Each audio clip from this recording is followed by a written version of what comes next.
Hello guys, welcome to my channel. So in today's video, we are going to be talking about how this guy became a mafia boss.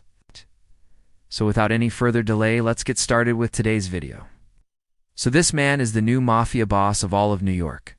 He has complete control over the 5 families of New York, and he is also one of the richest criminals out there right now.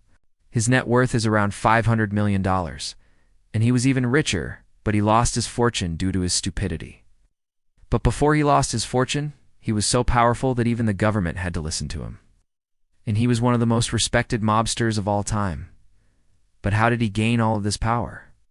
Well, let's find out in today's video.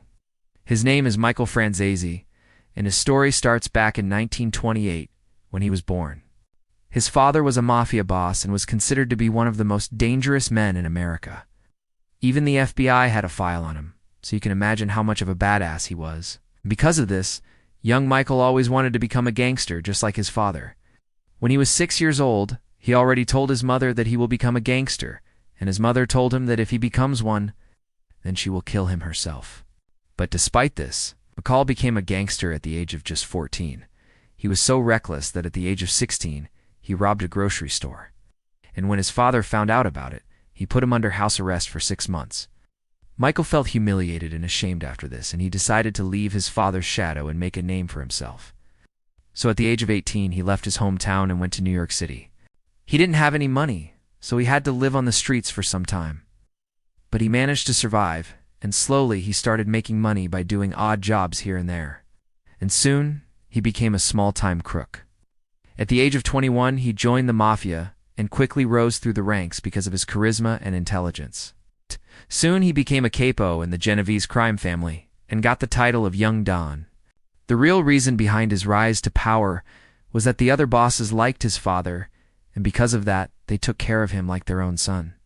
For example, when he was just a soldier in the Mafia, one of the bosses asked him to collect money from a bar owner who was refusing to pay his protection money. So Michael went to the bar and threatened the owner. But the owner refused to pay and even called the cops. Michael was arrested, but the boss paid his bail and told him to do things his way next time.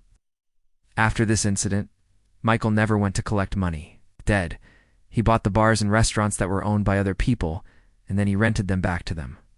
This way he earned millions of dollars, and he also eliminated the middleman, who would take a cut in his earnings. He also diversified his income streams and didn't rely only on extortion or protection money. In the 1970s, he invested in discos and quickly made a fortune. In fact, at one point, he owned 7 of the most popular discos in New York. He also expanded his business outside of New York and opened several casinos in Las Vegas. These investments made him a multi-millionaire in no time. But his main source of income was still extortion. He extorted millions of dollars from the construction industry by threatening the contractors and demanding money. He also infiltrated the unions and used his influence to get lucrative construction projects. He also worked closely with the Colombo crime family, and together they controlled most of the construction in New York. In fact, he was so powerful that he could make or break a contractor's career. By the 1980s, he became one of the most powerful mobsters in New York and was considered to be the successor of the aging bosses. He also became close to the Gambino family and helped them to take over the narcotics trade in New York. But this is where his greed got the best of him, and he decided to betray the Gambino family and keep all the money for himself. You see, Anthony Fat Tony Salerno was the boss of the Gambino crime family, and he wanted to expand the family's business into the narcotics trade. So he allied with Paul Castellano of the Gambino family and Michael Franzese of the Genovese family to form a new drug trafficking organization. They also brought in some members of the Lucchese crime family and the Bonanno crime family to expand their reach. Together they formed a powerful alliance and started flooding the streets of New York with drugs. But soon Michael started skimming money off the top, and this angered the other mobsters, and they wanted to kill him. But Michael was too powerful to be killed by just anyone, and he had the support of the entire Genovese crime family, so the Gambinos and the others couldn't touch him. But the cops used this opportunity to bring down the entire organization. Michael was arrested in 1985 on drug trafficking charges and was sentenced to 10 years in prison. The other mobsters were also arrested, and the entire organization was dismantled. But Michael was released from prison in 1994, and he was determined to make a comeback. But this time, he made a huge mistake that cost him everything. When he was released from prison, he was broke and had to start from scratch. But instead of being humble and working his way up, he tried to reclaim his old territory, and this angered the other families, and they didn't let him do it. He tried to extort a construction company, and when the owner refused to pay, he and his men attacked the owner and his family. This attack was seen as an act of desperation, and the other families united and declared war on him and his family. Michael and his sons were beaten up several times, and his properties were burned down. And in the end, he had to flee New York and hide in Nevada.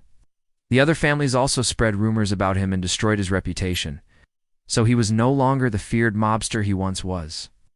And the worst part was that he was broke and had to live a low-profile life in Nevada. But despite all this, he still has a lot of respect in the Mafia world and is still considered to be one of the most powerful mobsters. But he is no longer the feared mobster he once was, and the reason for his downfall was his greed and arrogance. If he had stayed humble and worked his way up, he wouldn't have been betrayed by the other families.